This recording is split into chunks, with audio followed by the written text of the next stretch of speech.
Shalom, apa kabarnya malam ini? Walaupun ada masalah luar biasa. Yang lagi ada masalah berapa banyak? Semua ya. Yang gak ada masalah pulang saja.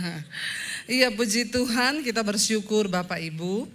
Di tengah keadaan bangsa kita yang sedang mengalami banyak banget ya pencobaan, kita masih diizinkan untuk bisa merayakan Natal.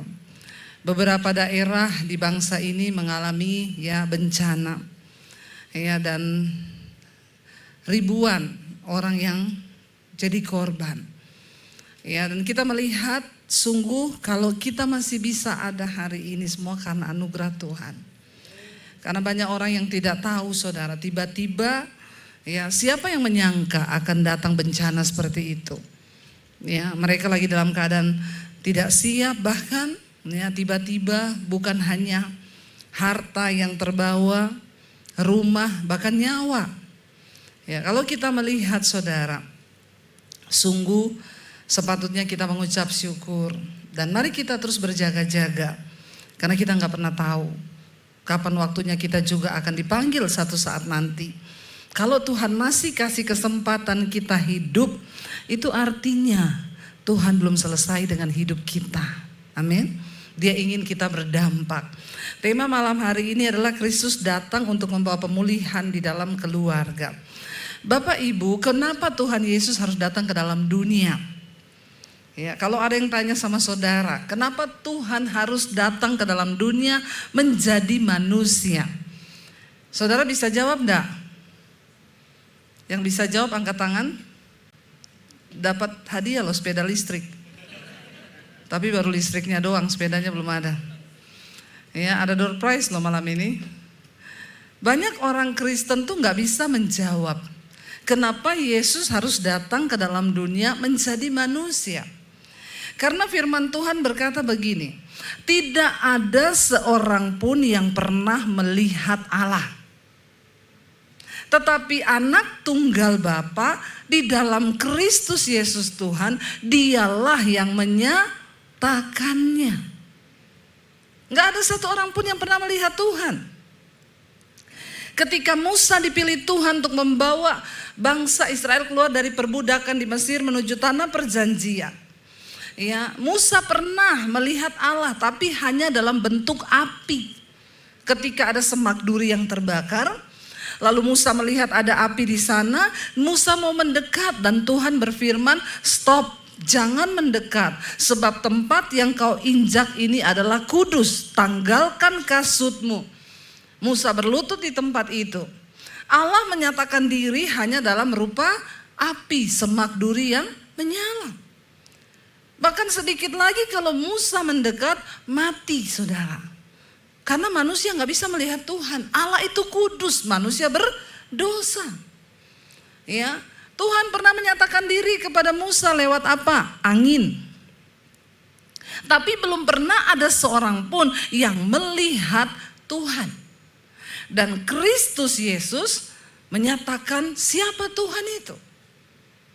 Kenapa? Karena dari zaman perjanjian lama kita tahu, orang gak mungkin selamat kalau tidak ada korban darah. Kita harus menghadap Tuhan pakai korban darah, menyembelih anak, kambing, domba, sapi untuk pengampunan dosa. Dan tidak bisa tidak, Yesus harus disalib karena nyawa harus diganti dengan nyawa. Manusia berdosa, kehilangan kemuliaan Allah. Kita semua harus mati. Tapi Tuhan Allah dalam rupa manusia harus turun untuk menunjukkan jalan yang benar kepada kita. Supaya kita tahu, oh ini loh jalannya. Ya, karena itu setiap orang yang menerima Kristus Yesus Tuhan, dia diperdamaikan dengan Allah. Karena tadinya kita ini bermusuhan dengan Tuhan. Dosa itu membuat manusia terpisah dari Tuhan. Karena upah dosa ialah maut. Tidak ada seorang pun bisa selamat kalau tanpa pengorbanan dari Kristus Yesus Tuhan. Makanya seharusnya orang kalau sudah terima Tuhan Yesus, hidupnya damai. Amin. Siapa yang tiap hari marah-marah di sini? Enggak ada. Nggak ngaku. Nggak ngaku iya, kalau nggak ada nggak mungkin. Kalau orang itu ya benar nggak ada yang ngaku Pak. Kalau orang sudah hidup percaya Tuhan Yesus, menerima dia dalam hatinya, harusnya kita ini hidup damai. Tapi banyak hal yang bisa mencuri damai sejahtera. Yesus berkata begini, aku datang membawa damai. Damai yang aku tinggalkan padamu itu kekal, melampaui akal pikiran. Tapi kenapa bisa kehilangan damai kita ini? Ya, karena tertutup dengan perasaan, emosi. Iya enggak bapak-bapak? Baru bangun pagi udah damai, lihat istri jadi enggak damai. Ada di sini yang begini bapak-bapak? Enggak ada ya? Enggak ada yang ngaku lagi ya? Berani ngaku, istrinya di samping tuh. Pulang jadi rame di rumah. Ya, damai itu memang sulit untuk dijaga. Saya kemarin kan ulang tahun nih ya.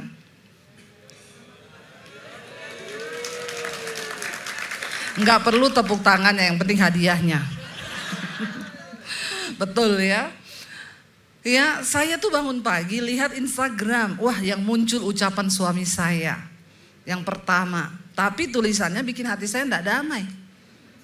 Dia mengangkat ayat dari Amsal. Diangkat foto saya, dia tulis begini. Banyak wanita telah berbuat baik, tapi engkau melebihi mereka semua. Selamat ulang tahun sayangku. Saya jadi mikir, saya bilang sama suami saya, kok banyak wanita? Selama ini saya pikir cuma saya. Siapa itu wanita-wanita semua? Terus suami saya bilang, ya kan itu ayat. Iya tapi itu kan yang tulis Salomo, istrinya banyak. Kau itu Daniel, istrimu satu tok. Kenapa kau tulis banyak wanita? Ini ayat bisa bikin ribut loh, bener gak? Untung saya ini gak sakit jiwa. Tadi saya suka kata sambutannya Bapak. Keren Pak, Bapak bilang gini. Karena sebenarnya untuk memajukan bangsa itu, pembangunan itu bukan hanya jembatan, gedung, jalan, tetapi membangun jiwa-jiwa, membangun karakter, membangun manusia. Benar itu, saya setuju.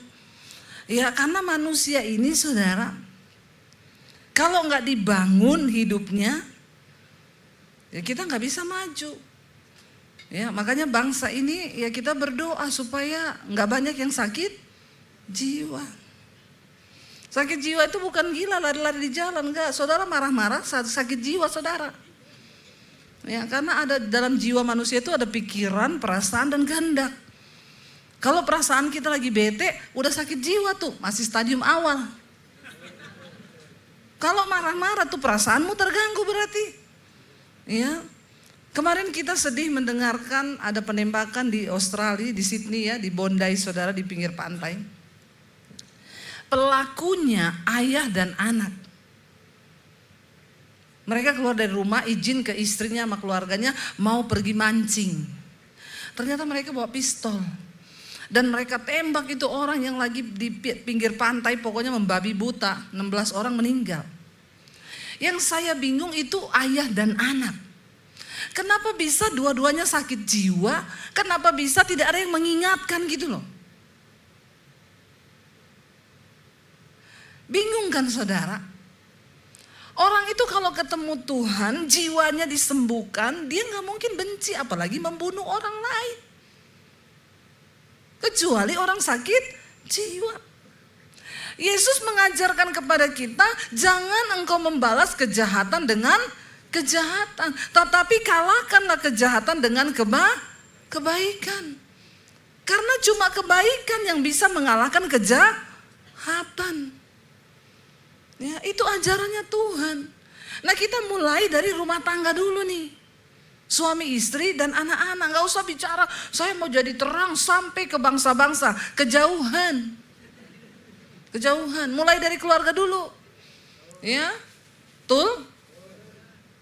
Betul, Bapak nanti dapat sepeda listrik di bawah. Kita gak usah bicara muluk-muluk. Dari rumah tangga dulu kita ini bagaimana? Apakah kita hidup dalam damai sejahtera, suami istri nggak ribut tiap hari, sama anak juga nggak ribut, kita penuh damai. Ada masalah besar dikecilkan, ada masalah kecil dihilangkan, amin. Kemarin saya ketemu satu ibu, dia bilang, Bu saya mau cerai sama suami saya. Kenapa? Suami saya itu Bu, tukang ungkit. Kita ini menikah, anak kita ini sudah umur 25 tahun, saya ini udah punya cucu.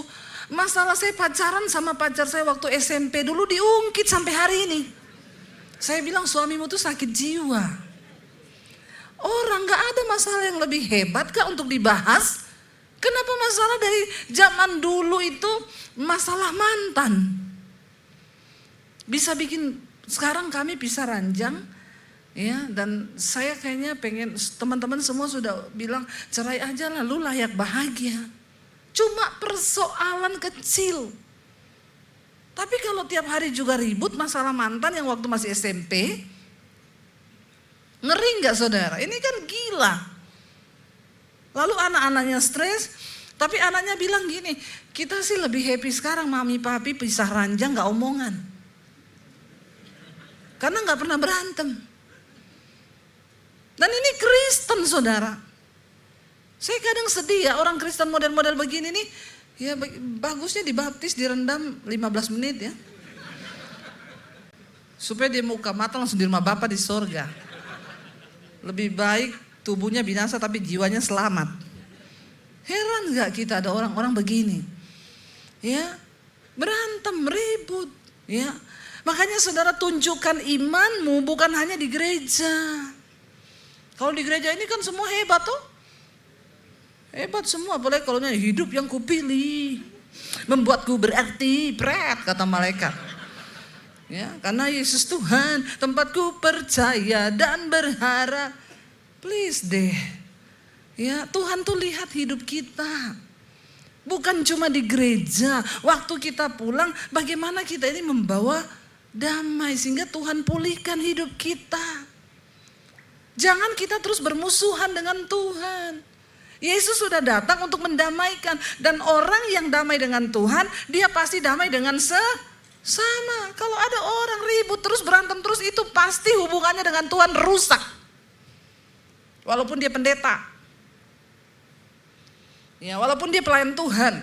Kalau engkau hidup tidak damai dengan orang lain, sama suami berantem, sama istri berantem, sama tetangga berantem, sama teman berantem, sama siapa-siapa berantem, coba cek saudara, saya yakin hubunganmu dengan Tuhan itu pasti rusak. Bagaimana mungkin kita memusuhi Tuhan? Ada ayatnya. Tuhan Yesus datang untuk memulihkan kita sehingga kita gak musuhan sama Tuhan. Buka bersama. Mari kita lihat Kolose pasal yang pertama. Ayat 21 sampai 23. Kolose pasal yang pertama ayat 21 sampai ayat 23. Maaf ya, tadi saya kasih ayatnya beda sama yang ada di sini sekarang.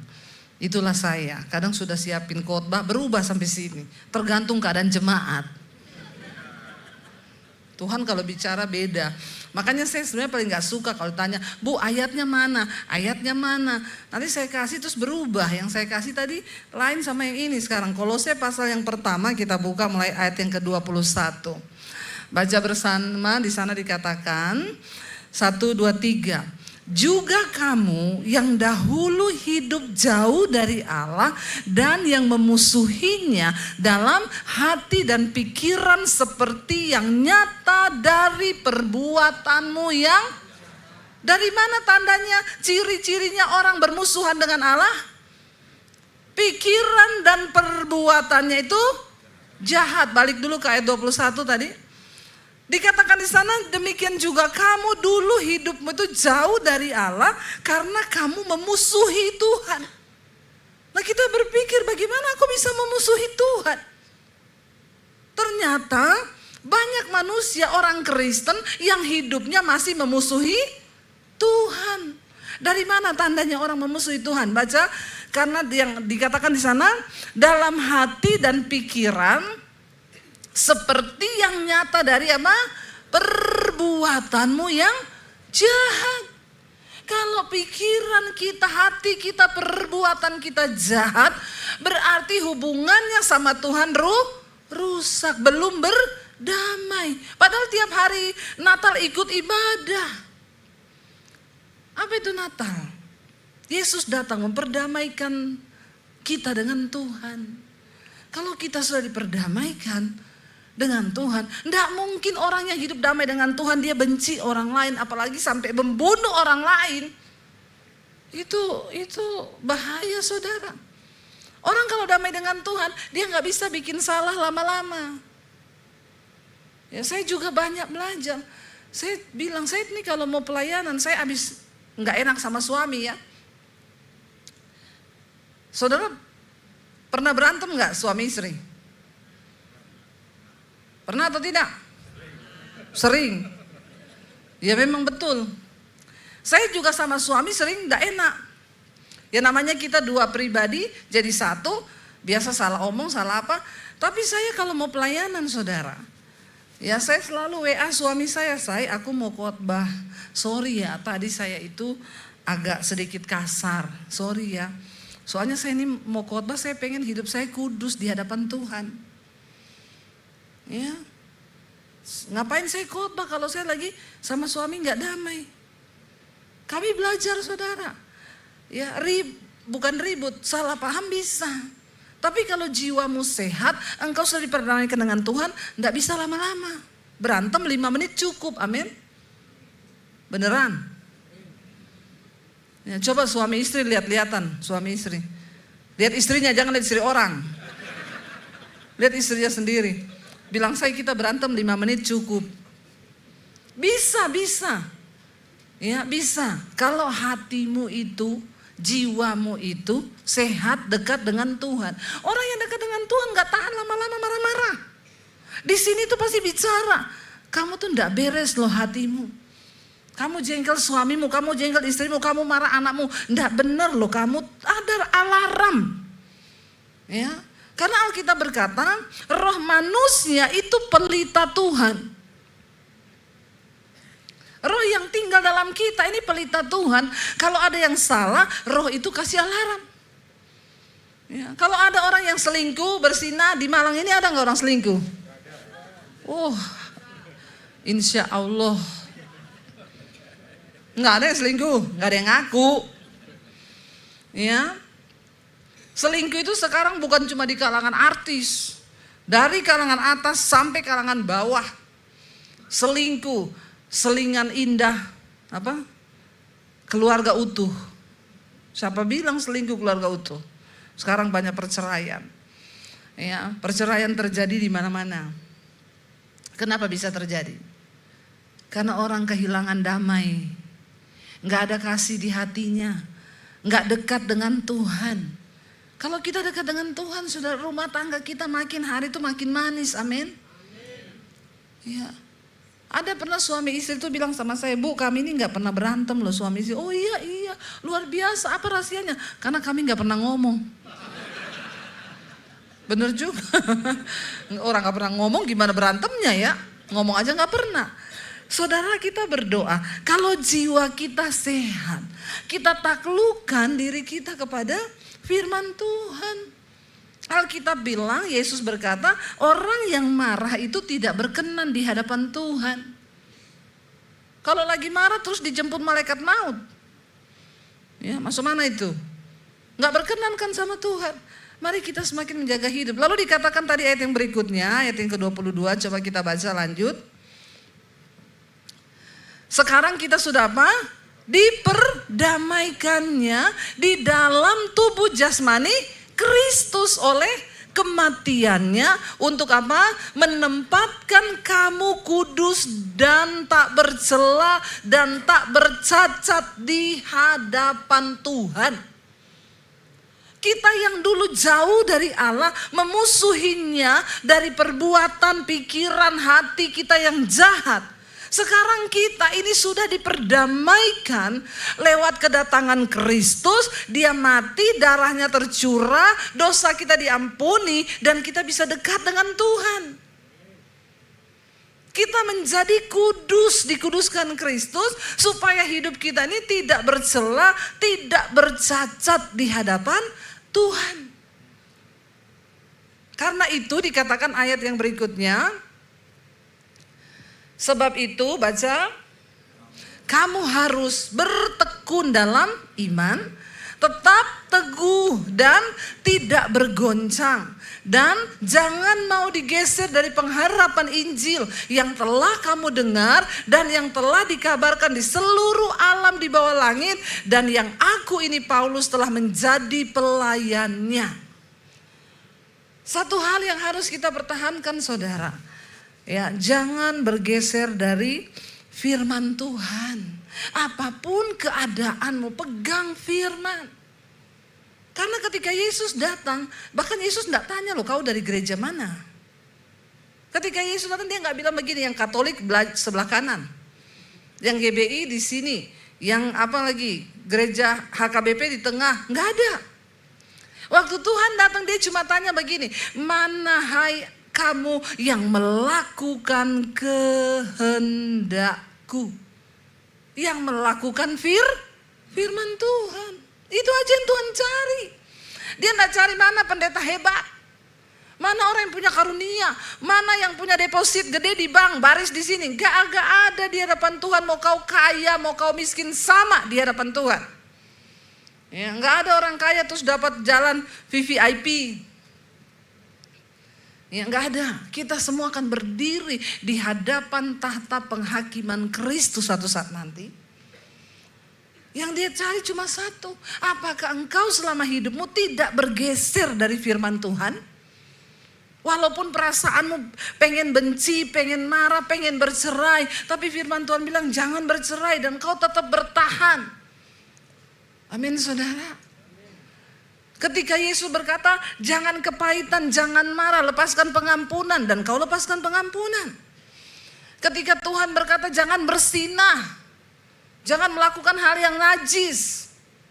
Ya, lalu kau itu belajar hidup dalam kekudusan. Ya, itu namanya kita tidak bergeser dari iman kita kepada Tuhan. Ya, sekarang ini banyak perceraian menyedihkan saudara terjadi.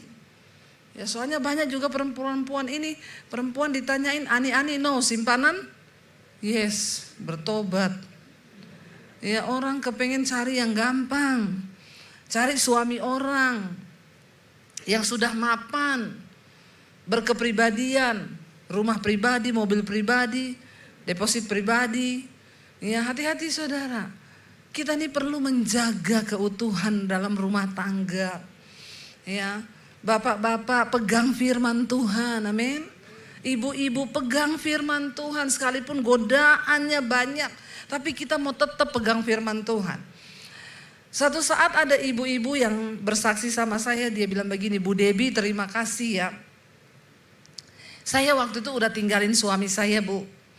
Dari Jakarta saya pergi ke Bali, saya gak pulang. Karena saya sudah benci sama suami saya mau menceraikan suami saya. Terus, tapi saya bersyukur, selama saya tinggalin suami saya ke Bali, Ibu Debbie sudah temenin dia. Saya marah saudara, siapa yang temenin suamimu? Ya, saya bilang, emang saya pernah nemenin suami ibu? Terus dia bilang, enggak Bu, selama saya di Bali, suami saya itu dengerin khotbah-khotbah ibu. Oh begitu, kenapa? Jadi gini Bu, saya tuh ninggalin suami saya ini kenapa? Suami saya ini pelitnya minta ampun. Saya berdoa di sini nggak ada suami pelit. Orang pelit nggak masuk surga loh. Amin bapak-bapak. Ya, di antara suami istri tidak ada uang sial. Apa itu uang sial? Istrinya tanya, Pak itu uang di amplop merah, di rak buku, ditumpukan buku ke-10, itu uang apa? Uang sial. Kenapa bisa sial? Udah gua sembunyiin, lu temuin juga, sial banget tuh duit. Hati-hati suami istri ya. Jangan ada uang sial di antara kita. Istrinya cerita begini, ibu tahu nggak kenapa saya mau ceraikan suami saya? Itu Bu, saya tiap pagi tuh kalau ke pasar, suami saya tuh anterin saya ke pasar. Semua itu penjual di pasar ngomong gini, ih ibu tuh beruntung banget ya punya suami so sweet. Biar ke pasar diantar. Mereka nggak tahu kenapa diantar saya, karena dia nggak mau kasih saya uang. Jadi Ya, don't judge a book by the cover. Kita lihat begitu, mesra ya. Padahal karena pelit. Kata istrinya itu ya Bu, kembalian 10.000 dia ambil. Jadi saya biarin aja dia bayar cabai, dia bayar ini, dia bayar. Keluar dari tangannya. Satu saat istrinya udah bosan, berantem terus karena masalah uang, pelit. Lalu istrinya lari ke Bali, pergi ke rumah anaknya.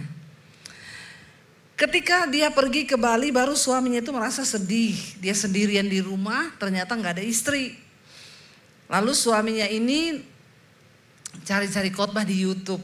Dia ketemulah sama khotbah saya di YouTube. Yang belum tahu channel YouTube saya, Debbie Basir TV. Tolong subscribe. Sudah, puji Tuhan ya.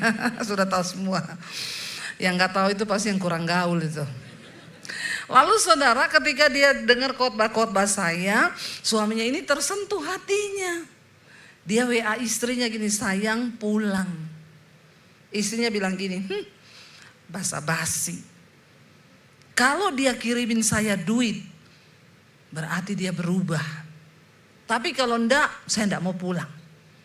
Hari itu enggak dikirimin duit, cuma suaminya bilang, pulang sayang. Istrinya bilang, enggak mau, saya betah di sini. Padahal istrinya bilang, saya juga di Bali itu enggak betah Bu. Ya, saya jalan-jalan di pantai, tapi hati saya itu mikirin suami saya. Lalu besoknya suaminya telepon, sayang aku tuh mimpi loh tadi malam. Mimpi apa? Kamu itu di tengah keramaian tapi sedih. Aku lihat dalam mimpinya begitu, kamu di tengah orang ramai tapi kamu sedih. Jadi mending kamu pulang. Dalam hatinya istrinya, dia bilang aku mau berubah sayang, aku mau bertobat. Dalam hatinya istri gini, kalau dia transfer uang baru saya tahu dia berubah. Karena pelit. Akhirnya saudara, tiba-tiba siangnya suaminya bilang gini, aku mau transfer uang ke rekeningmu.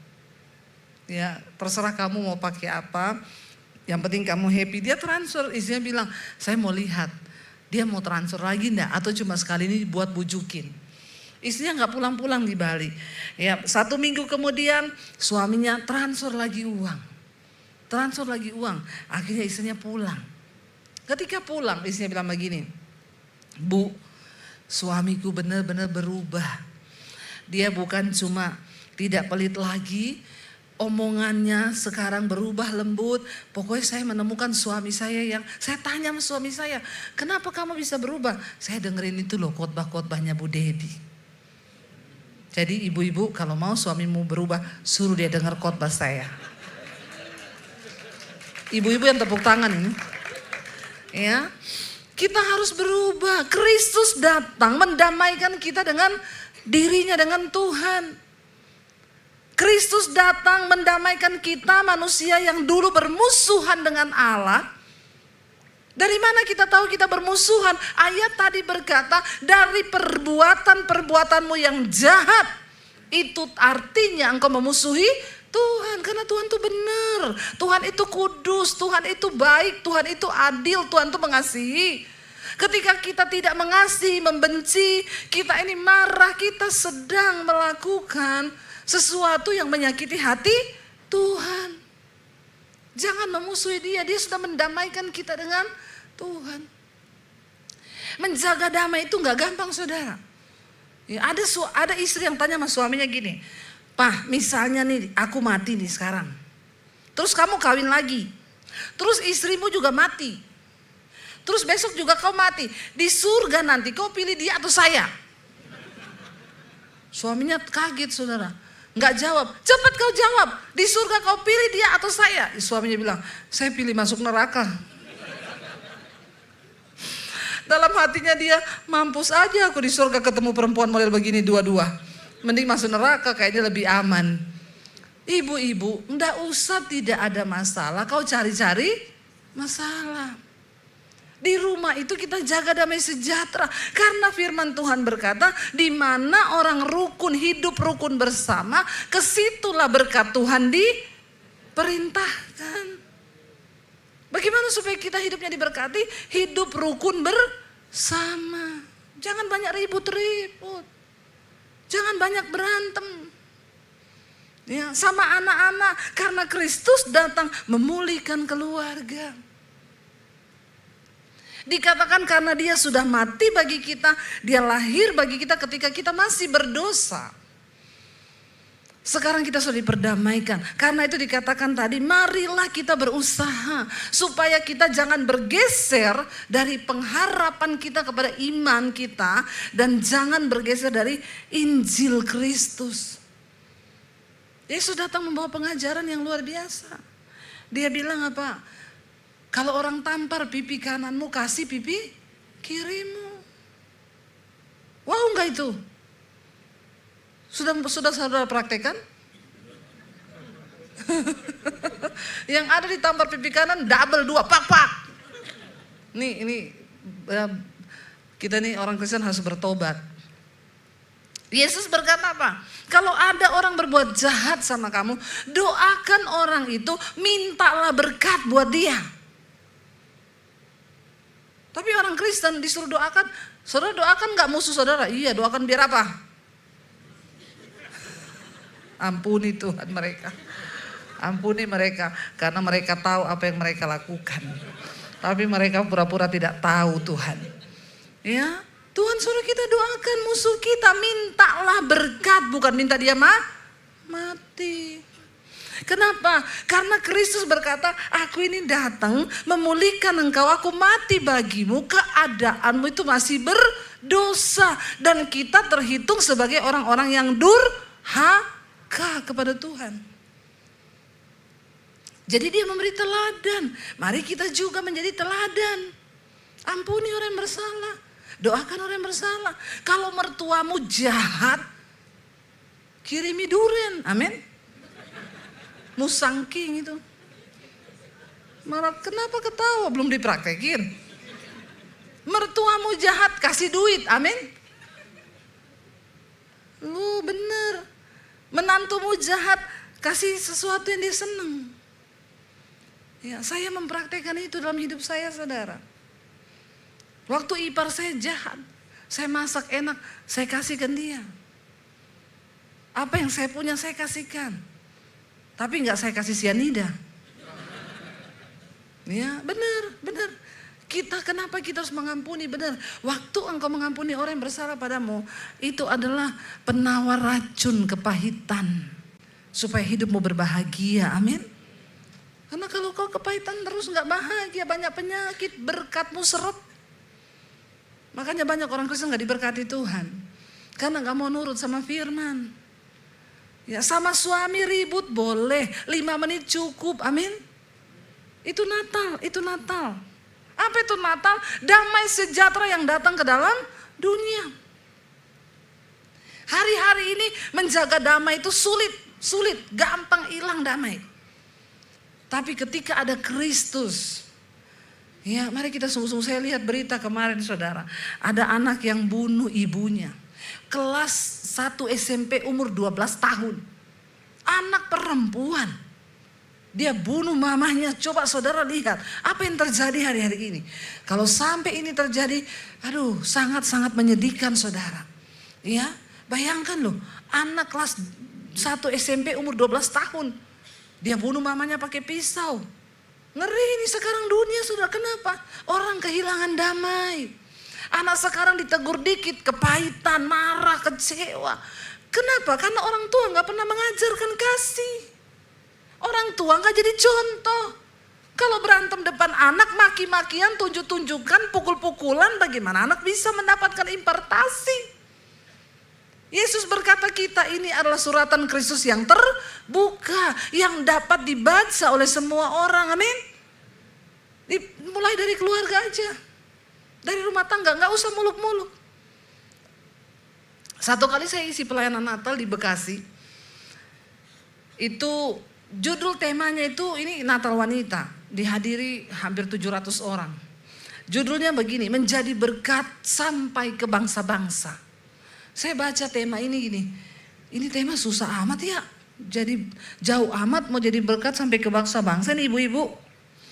Begitu udah mulai khotbah, saya bilang, saudara, sebelum saya khotbahkan tema ini, Saya mau tanya dulu ibu-ibu di sini, yang tiap pagi bangun bikinin suamimu sarapan berapa banyak?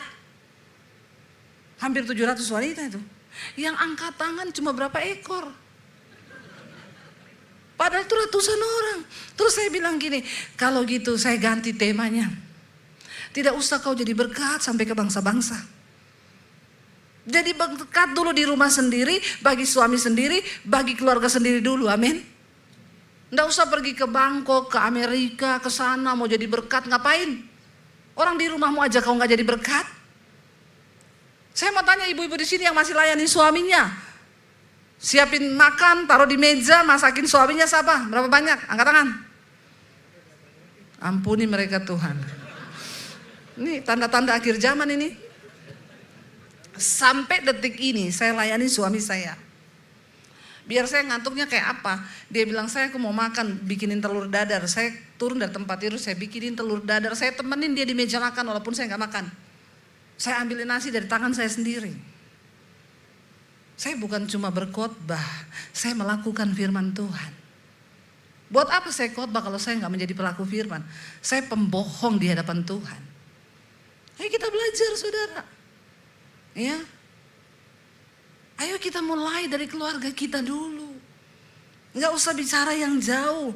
Biar Tuhan hadir dalam keluarga kita, biar Tuhan hadir di hati kita. Yesus lahir di kandang yang hina, dia Tuhan saudara, dia nggak pilih hotel mewah. Dia lahir di kandang. Kenapa? Dia datang buat orang-orang yang rendah, yang tidak dianggap. Para gembala. Kenapa? Para gembala itu bukan pemilik peternakan loh. Mereka hanya orang upahan yang dibayar untuk jaga kawanan domba. Karena zaman dulu orang harus pergi ke bait suci untuk mempersembahkan korban. Domba itu mahal harganya. Mereka orang upahan. Dan konon pada zaman itu, para gembala itu UMR yang paling rendah. Yesus datang kepada mereka. Gak peduli statusmu apa. Gak peduli sehina apa. Waktu kita membuka hati dan menjadikan Tuhan sebagai Tuhan dalam hidup kita, rumah tangga kita, keluarga kita, maka dia sanggup memulihkan saudara. Amin. Dia sanggup pulihkan, tidak ada yang mustahil. Ayo Bapak Ibu, generasi sekarang banyak yang hancur. Mereka kehilangan teladan. Karena teladan hidup berbicara lebih keras daripada perkataan. Percuma engkau tegur anakmu kalau kau gak jadi teladan. Ada bapak yang tegur anaknya begini sambil merokok. Dia bilang, gak boleh kau merokok. Rokok itu gak bagus loh. Syaiton ini. Kau tegur anakmu tidak boleh merokok, tapi kau beri dia contoh merokok. Kau pengen anakmu rumah tangganya bahagia, tapi kau tidak menjadi suami yang menyayangi istrimu, yang menghargai istrimu. Contoh apa yang kita berikan? Kita nggak perlu berbicara berteori, kehidupan kita akan menjadi contoh. Kenapa saudara generasi makin hancur? Karena orang tua tidak bisa menjadi teladan. Generasi ini membutuhkan role mode yang mereka bisa tiru. Dan Tuhan mau kita yuk di Natal ini mari kita sama-sama. Cuma satu kuncinya, bilang Tuhan, kami mau jadikan hidup kami ini sebagai rumahmu, baitmu. Saya undang para imam musik maju ke depan. Kita mau buka hati dan kita mau bilang Tuhan, biar hati kami, hidup kami menjadi rumah bagi Tuhan. Karena waktu Tuhan tinggal, dia tidak lahir lagi di kandang, tapi dia mau lahir di hati kita malam ini. Jadikan Natal kali ini menjadi Natal yang merubahkan hidup kita. Saudara, kita sudah ada di penghujung tahun 2025. Tuhan kasih kita kesempatan. Kenapa kita belum mati? Karena Tuhan belum selesai dengan hidup kita, amin. Kenapa kita masih hidup? Karena Tuhan pengen kita berubah. Dia pengen kita masuki tahun 2026 dengan hidup yang baru, dengan hati yang baru, dengan pengharapan yang baru.